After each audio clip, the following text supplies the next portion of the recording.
Police emergency, what's your emergency?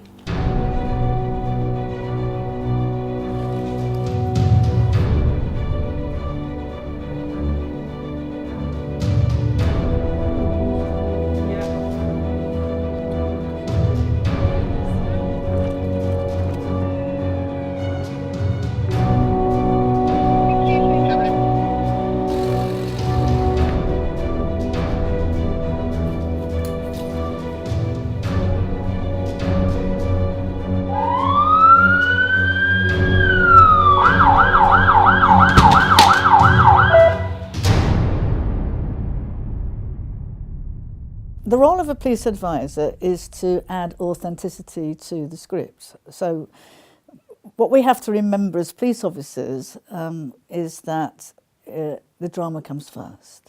They're very interested to know what your background is, what experiences you've had in the police, specific instances, specific, cases. Obviously, in terms of confidentiality, you have to be careful. But all the experiences you've had, which I guess may spark off ideas. We take it extremely seriously, and actually, it's very rare that we do anything where we deliberately depart from authenticity.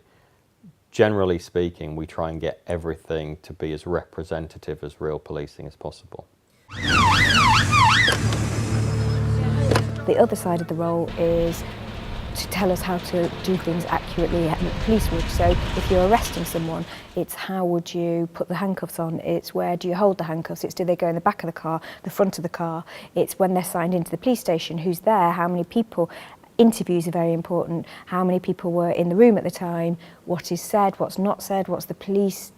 How do you conduct an interview? Just everything like that. It's only on scenes where there's a lot of police action that is hard to plan out at the script stage, where we would invite one of the advisors to be on set, and that's normally in a situation where you've got a very big police operation, loads of extras, loads of vehicles, loads of people.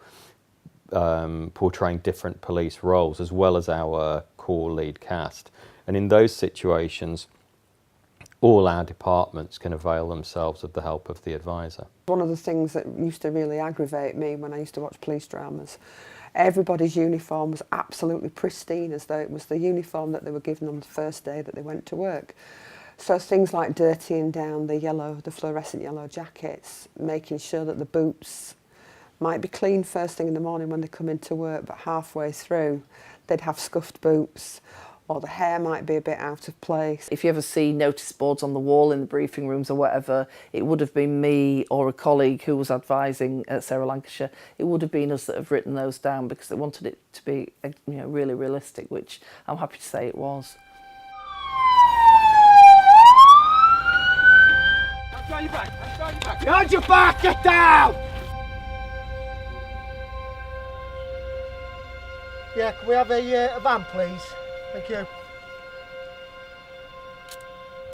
One of the things that I remember when in series 1 the police officer got run over and Catherine, Sarah's character, had to go and give a death warning to the partner of the police officer, and she was saying, well, how would I feel? And I was, well, it's all right to cry. You know this person. You'll have met her partner at shift do's. You'll have been introduced to him. So, and you're all very much part of a family. So why wouldn't you be able to cry if you felt upset about having to do this? Which was quite an impactful thing for her to do. So there's lots of other elements. It's not just about how you wear the uniform, how you speak, how you stand. It's all those emotions that you're allowed to show as well, that, her character is a mum as well and a grandma, so you're a human being that just happens to wear a uniform and does the job as a police officer. And I used to say you're just an ordinary person doing a bit of an extraordinary job, really.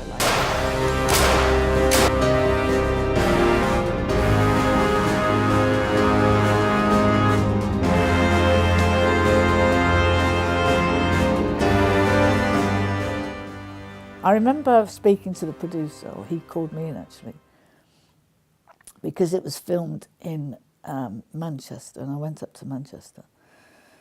And he said to me that he's shown this script to another police officer, I think it was a man, who said it was a load of rubbish, this script. And he said, suddenly I felt that they started to doubt it.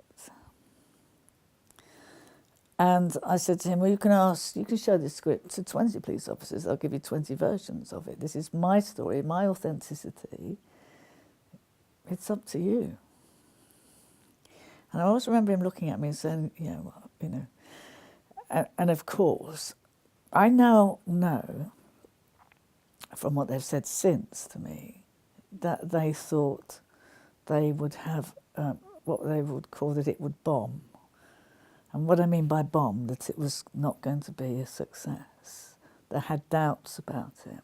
Because nothing had been seen like Prime Suspect before. So they had no precedence, if you like, about a strong female character.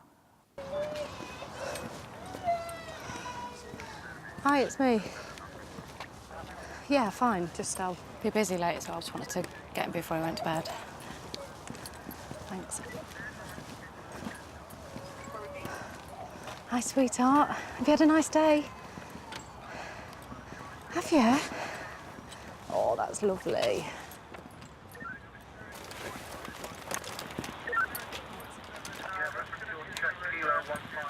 I come from a background of working in environments where there was gender balance, working in the NHS and working as a doctor. There was no real distinction at junior doctor level between what men did and what women did. And so that's something that I've tried to feed into my work. And I do try and create a gender balanced world in my writing. I don't have any instinct that this is a job or a type of character that would be female or male.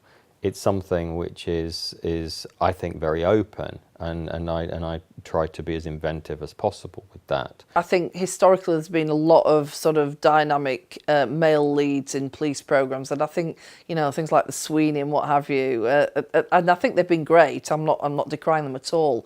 I think probably what was appealing about this to a large population, obviously a lot of women in the country, and I think it's about just a normal woman, who has vulnerabilities like any of us. None of us are perfect, and we've all got our problems and challenges. And I think it was about, it's so successful because people could perhaps relate to her.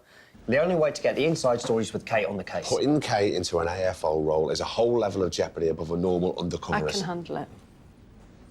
I had many women that almost said, you lit a fire in my belly. And once I saw that, it gave me the courage to fight and to show that I was, okay and capable of doing my job and blah, blah, blah. It was an inspiration for women to join the police. I've met women who said, I joined because of Prime Suspect. It was an iconic character. And, personally, I'll always be grateful to Tennyson because Tennyson changed my life too.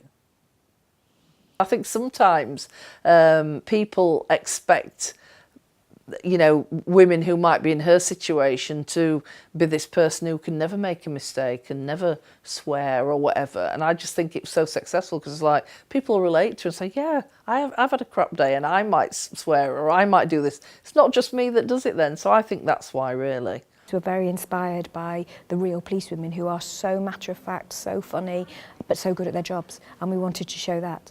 And Sally wanted to write women.